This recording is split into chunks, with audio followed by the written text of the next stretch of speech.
Shalom again from Ramot Yerushalayim. As we continue our series on Eretz Yisrael and the Parasha Shavua, we turn our attention to Parshas Teitzei.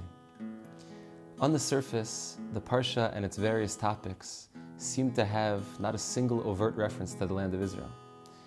Upon further reflection, however, there is one Parsha which not only has a veiled reference to the land of Israel, but seems to be the source of a very deep connection between the Jewish people and the land of Israel. The pasuk says, Ki yikach ish isha, when a man takes a woman as a wife. From this pasuk, we learn the mitzvah of kiddushin, of a man betrothing his wife. One of the three ways in which a person betroths his wife is through an acquisition of kesef, which is in fact learned out in the Gemara in Kiddushin from the first purchasing of the land of Israel by Avram Avinu when he purchased a burial plot for Sarah from Ephron Hachiti. The pasuk says that Avram Avinu offered Ephron Hachiti money in exchange for the land of Israel, and he said, Kach mimeni. The Gemara in Kiddushin famously says the words, Kicha kicha miste Ephron. We learn out the din of Kiddushin through Kesef from the purchasing of the land of Israel by Avram Avinu. This is not just a happenstance, this isn't just some secondary phenomenon that the land of Israel and its purchasing is connected to Kiddushin. Rav Tzadok HaKohen of Lublin argued that all of the Agadatas in Shas, all of the places in Shas where the Gemara is speaking about the more philosophical underpinnings of what it means to be a Jew, are not mistakenly or haphazardly placed in a particular Masechta or another Masechta. And it's no coincidence, says Rav Tzadok, that those Agadatos, those portions of the philosophy of the Jewish people which deal with our love of the land of Israel are found in Masechet Kesubos. That Masechta which speaks about the binding of the Jewish people and their land is the same Masechta that speaks of the binding together of a husband and a wife.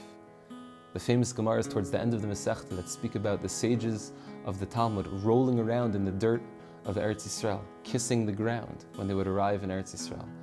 People who were madly in love with Eretz Yisrael, almost as if the Gemara is making the land of Israel like the spouse of this particular rabbi. Rav Tzadok says, is linking us back to this idea that the land of Israel is not just some place where we live, but is treated in many ways like a spouse. Heviyani hamelech chadarav nagila v'nismecha bach. Hashem is bringing us into His chamber. When we go into Eretz Yisrael, He's bringing us into His cheder, to the cheder malchus. And that cheder malchus, Eretz Yisrael, is like the yuchad room between Hashem and the Jewish people. It's no mistake that ki yikach ish isha is learned from the purchasing of the land of Israel, because the land of Israel and the Jewish people are like a husband and wife. In Sefer Yeshayahu, in the 62nd parak, in parak Samach Beis, the pasuk says, Ki chafetz Hashem bach va'artzeich tiba'el. Hashem will desire the Jewish people, and the Jewish people will have a relationship with the land of Israel, which is similar to the relationship which is described between a husband and wife. Va'artzeich tiba'el. From a lashon of Baal, like a husband and a wife. This is because the land of Israel is not some secondary place that we run to, but is, like Adam HaRishon said when he first saw Chava for the first time, Basar mi basri ve'etza mi atzamai. The land of Israel and the Jewish people are connected to each other through and through. I mentioned before that the sages of the Talmud used to roll around in the dirt of Eretz Yisrael. So I guess we'll end with a story. Rav Kook would frequently be attacked by those who were his detractors, and every once in a while there was some renegade person who would put up a poster and write something not so nice about Rav Kook. One time he was walking down the street with his son, Rav Tzvi Yehuda, and there was a poster on the wall that said, Rav Avraham Yitzchak HaKohen Kook, Afra Bapuma, dust in his mouth, which was a not nice thing to say about certainly a prominent rabbi.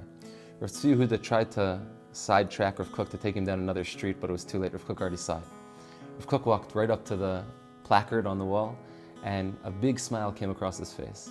And he turned to his son, Rav Tzvi Yehuda, and he said, I guess the people who made this sign didn't realize they were talking about the dust of Eretz Yisrael.